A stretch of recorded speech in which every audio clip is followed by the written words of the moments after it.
এখন বাজে রাত 11:07। সাফন আব্বু মোবাইল টিপতেছে রাত 11টার সাথে সাথে রান্নাও করতেছে। কি রান্না করতেছে গো? রান্না করতেছে দেখবা? দেখাও দেখি। এই তো হাঁসের মাংস। হাঁসের মাংস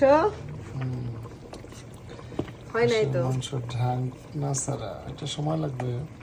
হাঁসের মাংস হলো মানে ঢেকে রান্না করতে হয় না। কানাডার হাঁসের মাংস গলে যায়, মানে ঢাকা রান্না করলে গলে যায়। আর এটা কি? এটা গরু মাংস, এর জন্য ঢাকনা ছাড়া রান্না। আর এদিকে গরুর মাংস আবার ঢেকে রান্না করতে হয়। কানাডার গরু ঢাকনা ছাড়া রান্না করলে মানে সেদ্ধ হয় না সেরকম। এই যেটা হচ্ছে গরু। আমরা মাঝে মাঝে রাত এরকম দেরি করে রান্না করি না সাফন আব্বু? কালারটা কিন্তু সেই সুন্দর হয়েছে। সবাই দেখে বলবেন তো যে কালারটা কেমন হয়েছে। রান্না কিন্তু এখনো হয় নাই।